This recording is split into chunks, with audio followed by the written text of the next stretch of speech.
Welcome, ladies and gentlemen, the Carol's Corner MMA podcast. As we're going to do a recap for UFC 274. Alex, how you doing, man?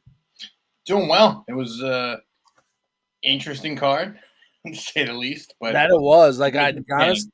I didn't get to see the prelims because I was at a wedding, but I got to catch the main card.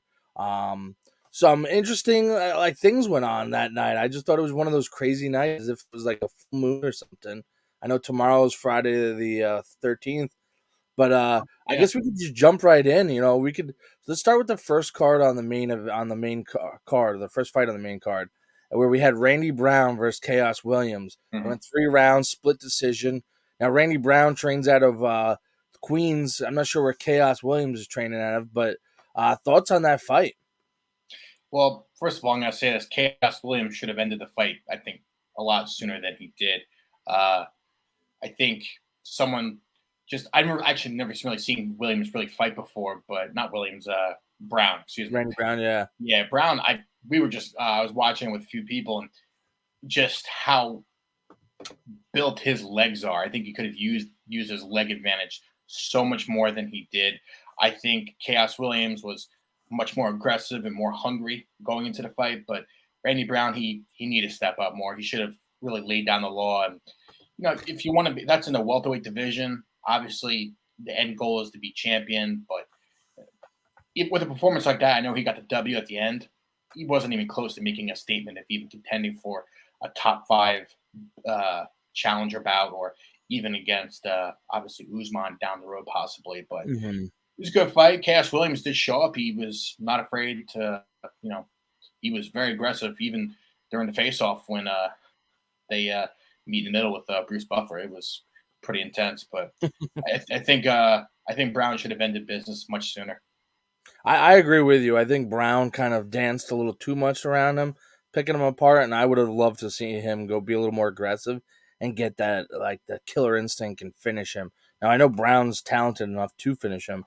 I just wonder if he was a little nervous to just kind of get in there and trying to get that finish, and then mistakenly get caught by Williams. So you could tell Williams had a little bit of power, but Brown I thought did a great job for the most part. I just would have loved to see, and I agree with you, where he would have just went in and got the kill in the finish and end it all right there. Yeah, totally. He's got really long legs, and they're really built. He could probably be like a NFL strong safety or something. He's gigantic, but as a welterweight, 170 definitely has big legs. Yeah, and I think he could have, like Williams. He was not afraid to throw his punching power. He was aggressive from the start of the fight. Obviously, I think Brown's height advantage was a little bit in his favor, but not a bad fight to the start of the card. Obviously, we'll get to the co-main as being a complete snooze fest, but I think it wasn't a terrible fight to start off the card. But I think Brown, like I said, could have finished things much sooner. I think this was supposed to be the main event of the prelims, but because Joe Lozon and Donald Cerrone pulled out, or their fight was pulled off because of Cerrone's illness, I think they just bumped the Brown fight up to the main card, which was pretty cool. So you're not paying for all these fights, and you're only getting 4 fights or whatever it is. Right. But I agree. I'm looking forward to see what's next for Brown. I definitely think he has to turn a little bit more on to climb up the ladder. I think, to be honest, ranking wise, he's just going to stay neutral, not going to go up or down, just going to hang out where he is.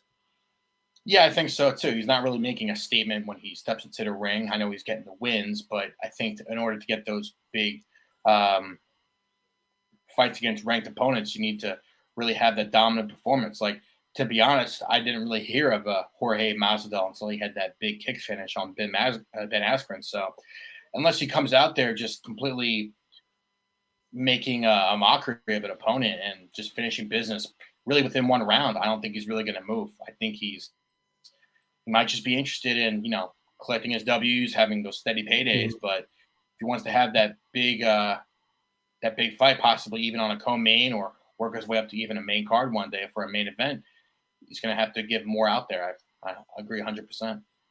I agree with you. And I'm looking at the rankings in the welterweights for the UFC, and he's not even on the top 15. So, wow. Yeah, Wow. so and there's so many names ahead of him. Um, Jeff Neal, I believe, they just announced a big fight for him coming up. So there's so many people ahead of him. I think he got to have something that separates you from the rest. And unfortunately, that fight really, I don't think did that for him.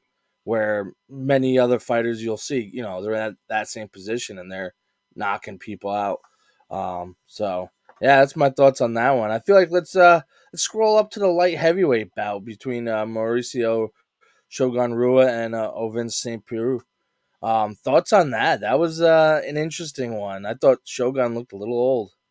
Yeah, well, I actually didn't even notice because not notice, but I didn't know going into the fight how old both of those guys really were going in. So I think I asked my buddy like, "How old are they?" He's like, "One's like 38, the other one's wasn't one of them pushing 40 or something like that." Yeah, Shogun I think is over 40. Let me check. Wow. Yeah, you know what? It's a job. You get in there to get step into the octagon, get paid to hit people. That's not a bad way to make money if you're good at it. But No, not at all. yeah, you know what? It was a fight that I think kind of was on the card. Personally, for me, I don't believe it should have really been on the main card. I think that actually could have maybe even been possibly like a co-main on the prelims, but Hmm. it was nothing too crazy. There was some interesting moves. They both had obviously tremendous amount of power, and they're very large for what they're bringing. I Yeah, don't even fighting think at they. 205. Yeah, you know what? Both of those guys, I think they could both contend to heavyweight, or both not contend because no one's going to take off the big dogs in heavyweight like a Francis. But I see them. I could see both those guys fighting in heavyweight though. Absolutely, I could definitely see, especially St. Preux. He could definitely go up to heavyweight. He's a big dude. But Shogun, he's a Hall of Famer. He's a guy who's been around forever. Like his big days were in the early 2000s and Pride and whatnot. And he's been around forever, been a champion. But I think he's at that point where his face and everything just looks old, and Yeah. everything about him just looks like he's out of not out of it, like where he wouldn't even be able to compete, like because obviously he's still competing, but it just didn't look the same to me. He just looked old, slow, and just kind of like a little washed up, unfortunately. Yeah, that happens. As you get older, your speed and endurance are definitely going to fade, uh, despite whatever kind of treatment or nutrition that you kind of take on, or really even what kind of training you have. Because the thing is, no matter you can't really fight time, and Mhm. going into an octagon when you got the competition who's constantly coming up beneath you, who's going to be younger, and they're going to be more agile on their feet. It is what it is. It's not a young combat sports. It's never going to be a young man, an old man's game. Excuse me. But it's like I said, it's a job. You get paid to show up. Yeah, you're right. So my question is though, at what point do you stop showing up? He probably doesn't need the money. He's like I said, he's a Hall of Famer. He has nothing else to prove to anyone. Um, I don't know. Is it for the love of the game type thing, or is it you Yeah, just don't know when to hang up the gloves? it could be a little bit of both. Like for someone like Shogun, who's been like I said, he's going on like better part of 2 decades being in the sport. It's I don't know what kind of ventures or stuff that he has outside of the octagon, but it comes to a point where it's really all you know. Like you see some of these guys take a step away from MMA, but Mhm. you see some of these like college basketball coaches, they're in their mid 70s, like a Larry Brown or Jim Calhoun. That's all they know. They're never really gonna step away. That's their life. So part of it is not knowing really when to walk away, but it's also kind of your identity. And you know, for them, I know they're not really in that same realm, but it could be almost kind of like almost a like a WWE kind of thing, where they're fan favorites, they have a big following. Whether they step into the octagon to get a W or not, they know they're gonna have their fans. They're gonna have like their following when they show up to the events. And you know what? It was.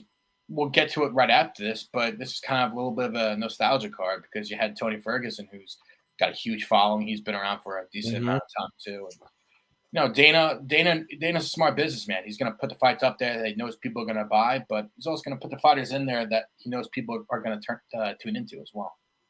Absolutely. I like. Yeah, I think everyone will watch Rua Mauricio Shogun Rua just because of his name. They want to see what he has left in the tank um, and then go from there. But yeah, you're talking about Tony Ferguson, Chandler. You got Rose, Carla, and then you have the big guys in the main event, Charles and Justin fighting. So you're really kind of wrapping up the 155 division, kind of planting everyone's path by having them fight on this card. Excuse me. And Ferguson was trying to make the comeback and all. Hey, first round, I thought he looked great. First round, he looked good. He was picking apart Chandler, and Chandler was struggling to find a reach and find him, throwing a lot of haymakers and heavy power shots and missing and whiffing and falling down when he's throwing the strikes, and it just didn't look good until I thought he got that takedown. Mhm. And he still took a lot beating from the top from Ferguson while he's on the ground. Ferguson's throwing all those elbows and everything else at him, but I thought he did a phenomenal job. That takedown I thought by Chandler was a phenomenal. Like he's a highly elite level wrestler out of Missouri. Wrestled, I think he might have been on the team with Woodley and Askren at one point. I don't know what years if they overlapped, but I'm pretty sure he was with them.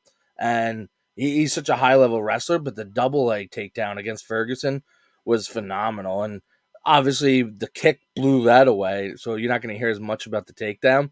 But the takedown I thought was awesome, and it was a great way to kind of avoid Ferguson's attack from the feet because you can see he was shorter, and I think he gave up 6 or 7 inches in the reach.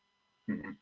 Yeah, So totally. It was going into the fight. I did expect Chandler to be victorious, but me obviously too. Tony. Yeah, obviously Tony does have the credibility of being a good ground fighter, and once he gets you on the ground, he could be pretty unstoppable at times. But the age did show, and the thing about Chandler that I've kind of noticed in his last couple fights when he's fought on main cards, when he fought Oliveira and when he fought Gaethje as well, I don't think he does, especially early on in fights. I'm not too sure why. Doesn't do the best job of really protecting himself. You kind of touched on that at the beginning Hmm. when you started mentioning it, and he came in. He's not. He's definitely an elite wrestler. I think he does have some pretty substantial power on the ground. But I think pretty much what I've seen from Chandler so far, he's making his bones with some pretty hard punches. And like when he fought Oliveira, he gave him some pretty big punches. He even put him to the ground a couple times before he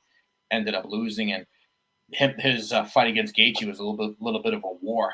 And Tony going into the fight, Tony's age is, I mentioned it earlier, he's on the back nine. So Absolutely. for him to show up, he obviously kind of like Shogun. He has that fan following. You heard the crowd chanting his name over and over. They even did that last time too when he fought. So you know, Dana's the thing about Tony is though he does have the following, he does still have capability to put people away, and he's still, in my opinion, still an electrifying fighter. And I do want to see him again on a card. I don't know if he's ever going to get to that status of a co-main or even a main event again, unless he has a pretty miraculous performance and is willing to contend for something. But Chandler, he came out and was much more aggressive. I think his speed is definitely coinciding with his age there, and obviously that put down with the foot. I didn't even realize at first that when he hit him with the foot, I thought he hit him with the toe at first. I'm like, geez, he must probably have broke his toe, and then he hit him essentially with the ball of his foot, essentially Hmm. right in his chin. So that's essentially like a fist hitting you right below the jaw. And I'm sure you've seen as well so many different angles of Oh, that yeah. KO. Like the slow shots and the frame shots, Yeah, like his face looked like his skin's are here and his head skull's going yeah, that way. As we see Adam Collins commenting, Chandler kicked the soul out of Tony. That's absolutely right. Like he destroyed him. And the crazy thing is, what like they said even on the commentary, and I agree 100%. It's not the same as like Anderson Silva's kick or any of Vitor Belfort's kick and those guys who threw them and knocked people out the front kicks. This was it wasn't like a leaning back in the kick. It was going forward and driving through them and just absolutely destroyed Tony when he landed. And we're talking about Tony like definitely in the back nine, but I feel like we also got to remember that he's fighting the elite of the elite right now. right. Like I know he's lost his last 4 fights, but listen to who he's losing to. He lost to Chandler, Darush, Oliveira, and then Gaethje, and then before that he beat Cerrone, Pettis, Kevin Lee, Rafael dos Anjos, and Venata. Like he's Yeah. beating top tier guys, and then he kind of ran into like what Wyman did.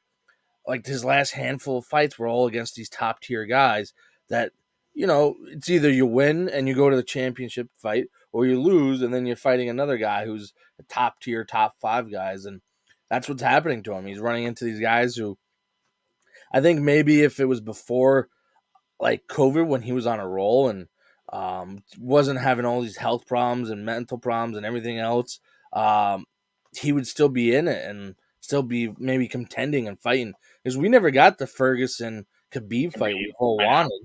Like, Yeah. 'cause someone kept missing weight, whether it was him or Khabib, and it was just I think they canceled several times. I'm looking at it right now on Tapology. We got Khabib canceled, Khabib canceled, Khabib canceled, another Khabib canceled, and there's other fights, but there's Khabib again. Is it one, two, three, four, 5 times they canceled between the Yeah. two of them? Like that's insane. Like you Yeah. don't hear that often, that many times a fight being canceled. Like that's the fight everyone wants to see is Khabib versus Ferguson. But Yeah. now, unfortunately, I think everyone understands where that fight would land. Khabib would probably win it, but you never know. The matchup styles is really and everything kind of play a huge role in how the way people fight and compete.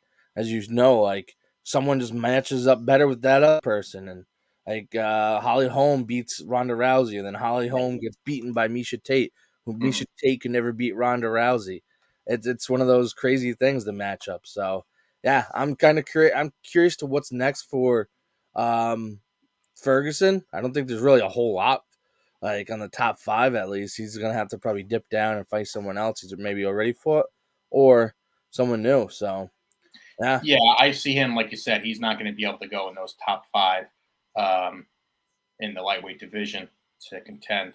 Um, that being said, you kind of touched on some good points, and I don't believe Tony's done. I don't believe he's going to be a champion again. But I I actually do love being proved wrong in combat sports because it makes it for the flair of the dramatic, But absolutely.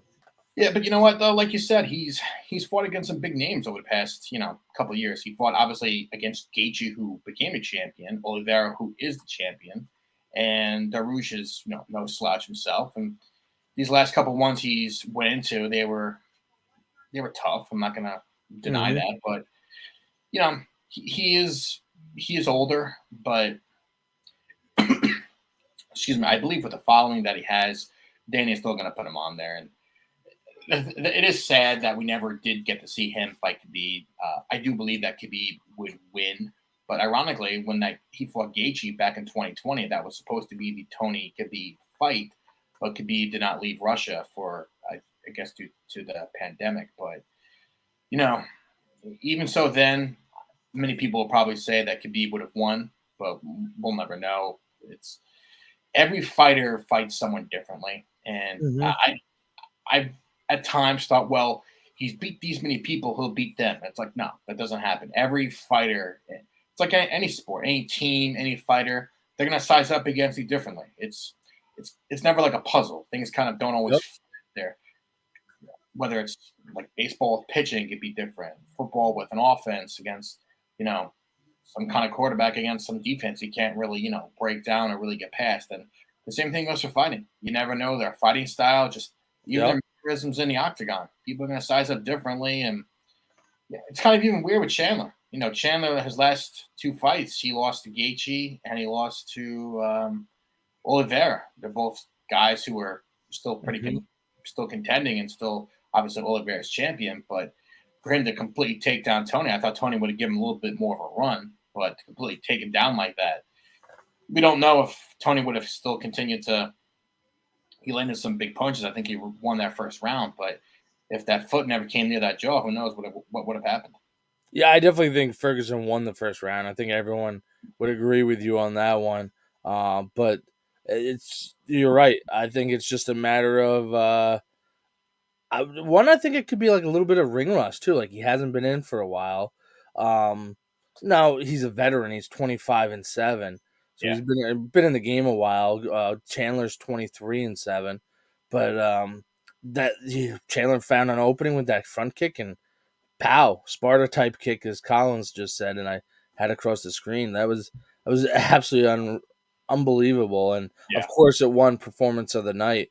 So he won, you won a little bonus money with that bad boy, Yeah. that beautiful kick. So, yeah, it was awesome. You really can. It was such a great kick. It really was. It knocked the soul out of him, murdered him, made him a zombie, whatever you want to call it. It was wild. So he was out for a good few minutes afterwards Yeah, too. he was when Chandler ran up and did put his leg over the octagon, did the backflip.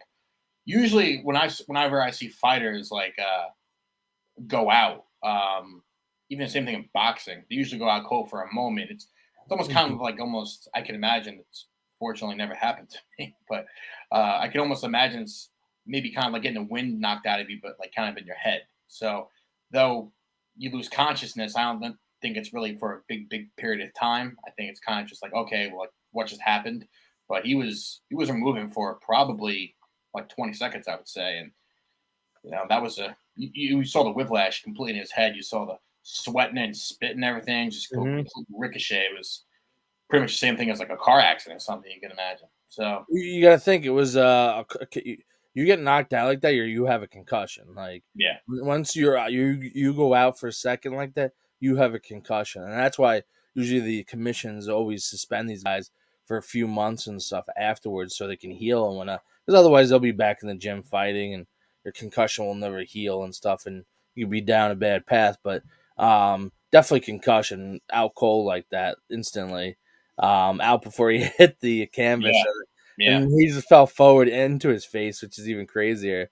yeah, There's like a movie scene, to be honest. So, yeah. yeah, It was almost kind of like a samurai thing where they're doing like a duel, and then one of them just completely just goes down. But and I yep. found it very interesting. I think you even liked or commented on it, but as soon as at the end of the fight, Rogan's interviewing him in the octagon. It's like, who do you want to fight next? Took that big, deep breath in and Yep. called out McGregor. And yeah, you know what? Like, it's a strategy possibly to get your name out there. It's also a big strategy to get. Payday.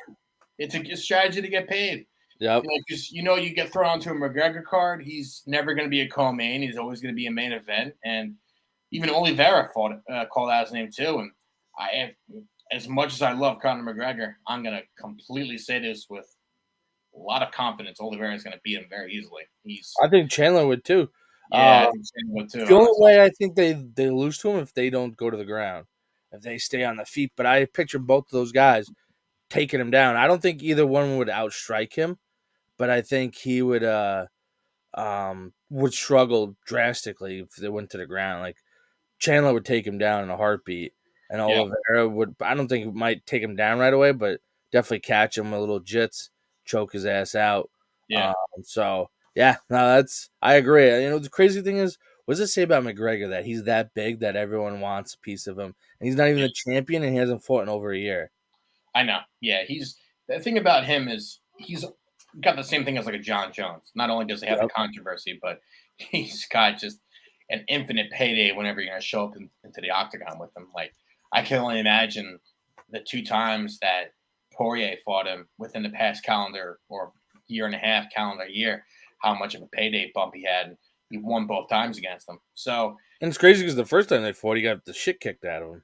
yeah, he got completely blindsided. McGregor was actually winning that fight the first couple of rounds, and then he didn't really put Poirier away when he really needed to. And obviously, that leg started to buckle, and then he went down with that and took those big punches. And obviously, what we saw last July, his ankle went completely out from underneath him. And you Yeah. know, he's on the same thing as like a Tony. He's on the back nine of his career. He's got a little bit more of a polished personality. I think what people will be drawn to and obviously pay the money for a pay per view on. But Hmm. excuse me. It just the thing is, I heard once recently when Michael Bisping was on Joe Rogan's podcast, and they were talking about it too that Connor's talking about contending for the title, and Rogan said it's kind of crazy, and Bisping even said, call it what you want. He still has some power in his punch. He's got a pretty wicked left hand, and he's from a money aspect. Dana's never going to say no. People are going Yeah. to shell out the money to see him, and They could hype up a fight. They could put whatever kind of controversy around it. The thing is, I don't really know if he would put Chandler against him, Dana. I'm just kind of thinking outside the box, and the reason is because of why. So McGregor's lost his last two fights. He Mm-hmm. beat Cowboy back in 2020 in January, right before the pandemic, and he lost his last two against Poirier. Now Poirier, I think, is a little more polished right now. He's got a lot more striking power than McGregor. McGregor may not have that same speed, maybe in his punches, and if you throw him on the ground, he's definitely not going to have it. But the thing I'm just kind of predicting is I don't see Dana throwing him against Chandler, and I think it'd be kind of foolish to throw him against Oliveira because now you're throwing a guy on essentially a three fight losing streak. I see him maybe doing like a little bit of a layup in the lightweight first. Get him Mm-hmm. back in the win column, get people excited, maybe throw Chandler against another lightweight division, maybe even on a co-main, and then they can maybe throw Chandler and McGregor for a main event. And the winner of that one, depending upon who it is, that'll be a big pay-per-view buy, will go against most likely Oliveira for a championship belt. But I'm just kind of thinking numbers, not even really in terms of who would win, because like you said, I think Chandler would beat McGregor, and I definitely think Oliveira would beat McGregor too. Yeah, I think so. Right now, I be honest, I don't think McGregor the last year has really been fully immersed in his camp. Like, he's probably training, but is it the same amount of training he did when he was not a multi-hundred millionaire? You know what I mean? Like, Yeah, dude has ridiculous fucking cash. So it's yeah, like, is he really training as hard as you really think he should, or he should be? yeah. Because before on the rise, like the dude trained his ass off, no doubt about it. He was one of those um, Workhorse. guys addicted to the game, but he just yeah, it's just different when you got that kind of cash.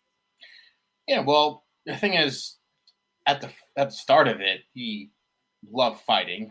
I've seen interviews where he really demonstrates his passion, and he's Mm-hmm. at times been an inspiration to me. Not some of these off the octagon things, but the thing about him is he's someone who has so much money. I think he sold the property off like 600 million. Yeah, He's probably got to have other business investments and everything, and he's making so much money. He's essentially an influencer now because he's probably got close to like 50 million Instagram followers. And I'm sure. yeah, whenever I see him on Instagram, he's obviously put on a ton of muscle. He's gonna have to probably slim down a little bit before he gets to fight one of these guys. But I think if just kind of what I'm seeing just on his social media, because he's always posting stuff, he's always in a Lamborghini and not in a gym. So, and the Yeah, thing is, he's in a gym where he has the boxing gloves or training on, and he's probably doing that a little bit. And he's like, "All right, come on, take a picture." So, it's yeah, yeah, I'm not gonna say it's not true, and he's wouldn't be up to the task. To the thing that we talked about a little bit last show, he's never gonna shy away from a fight. He's gonna fight anybody.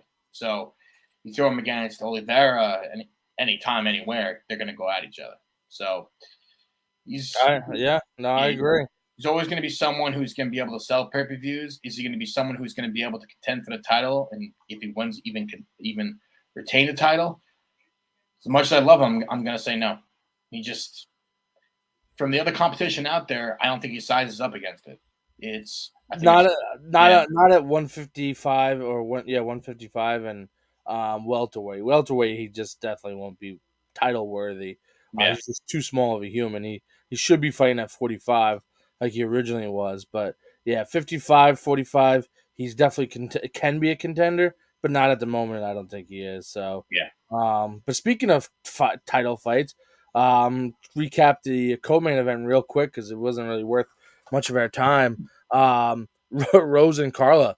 I think they're so cautious because the first time they fought, Rose got taken down a handful of times, and that Carla was my prediction to win. yeah.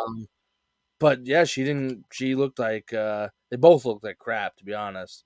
Oh, it's terrible. And you even heard after the fight. I'm not sure what fighter. I think it was probably Juliana Andrade that she made the Oh yeah, yeah, she made the comment to Jessica Andrade, right? Jessica Andrade, excuse me, that she Yeah. made the comment towards the spars. It's like champion. None of them were champion. They didn't fight like neither one of them really showed up really anxious to fight. I think Rose is playing it safe, and hell, I'll even say this: I think she was getting a little bit too comfortable being, I'm the best, I'm the best, I'm the best. She mutters that to herself every time she's going into the ring and everything, Hmm. but she did not fight like the best. She wasn't aggressive, and I do believe that if you're a champion, if nothing really happens, they're always going to give the fight to the champion. But Sparza, That's not how it's scored, though. Like everyone yeah, says that, but that's not a factor in scoring, though. Unfortunately, yeah, so and I think Carla did just enough. Like her volume was a little higher, had landed a couple takedowns, and Rose maybe landed one or two punches, but she did nothing. Like Rose, nothing. did very little to keep involved, and it's kind of crazy how little she did. But Carla, yeah, Carla, I thought did just enough. I thought she fought like shit as well, Yeah, but just enough to win. So, yeah, that's all. A split decision, 5 rounds. Even the commentators were booing it, so it's pretty yeah, tough. I think that I don't think they're gonna get like a big time shot anytime soon. Like obviously Carla's the champion, but I don't see her staying champ too long. Um, no, I see a trilogy in that fight because the first yeah, fight was obviously more exciting than what we saw past Saturday. But I see a trilogy fight, and I see Rose. She's going to have to come out more aggressive, and I'm going to say right now, if that goes onto a card, no way I'll put that onto a co-main. I would put yeah, that on probably the third fight of the night. Just talk about boring fights. I was just kind of reminiscing, like that's probably up there as far as just snooze fest on a fight, up there with Adesanya Romero, as well as oh yeah, back in 2018, if you recall, between when Francis fought Derek Lewis, two big guys think to be throwing punches. I don't think either one of them landed one punch the entire fight. So they're yeah, so worried about getting knocked out, and I yeah, get the end game is to win. Like at yeah, this high level of the sport, you have to win. Like you yeah, have to get paid. You have to pay for everything that you just worked for. But that sucks, and I get why they do it, but it just sucks. Like Pat Barry's telling him, "Oh, you're doing a great job." yeah, It's his wife, and then his trainer is telling him, "Get active. You're not doing anything. You're losing." yeah, So I think it's time for her to remove Pat Barry from the corner and tell him to just be a fan at when I'm fighting. Let me yeah. get people who are objective and could help me a little further. So, yeah, I think that was a big loss on hers. And real quick to wrap up the main event, I thought Justin Gaethje looked good up until The rear he, naked choke. yeah, he just got caught, Yeah, and then um, Charles Oliveira looks good right now. He's now. yeah, I'm not a fan that he didn't come in on weight. I think it pisses me off because you're the champion. You're a professional. You have a pretty stacked up record. It's not like you were like 10 fights in your career. You got over 20 something fights. You should be on weight. Now, how much of that didn't drain him, and how much of it drained Gaethje? That's always my question. Like, because those last few pounds, half a pound, is so brutal to get off. And I understand it's tough, but by not doing it, I know you lost your belt, but at the same time, you're still everyone considering you the champion because everyone's like, oh, it's a bogus rule. Well, he didn't show up on weight, so yeah, like, whose fault is that? His. He's the only one to blame for that. yeah, yeah. When I saw the update for that, I think on Friday or probably Friday, when they said that he couldn't win the fight, I'm thinking, well, he's still going to fight. I was explaining to my friend that Gaethje's he's the only one who really has nothing to lose because he really can't lose a championship, but he can still lose his opportunity to claim it. So Mm-hmm. you know, you're a professional athlete. You got it's your job to stay in shape and to be conditioned to step into the octagon. To say that you're not making weight is essentially saying, "Well, I can't play the field today. I didn't stretch." It's the same thing. It's part of your requirement, and he's only himself to blame for not Well, not showing up. Charles's camp was trying to claim that the scale was messed up and all. Like you Yeah, weigh in right after Justin did the same scale, so don't tell me there's something wrong with it. You just yeah, didn't do what you're supposed to, and you're trying to push blame off of you. That's yeah, all they were doing.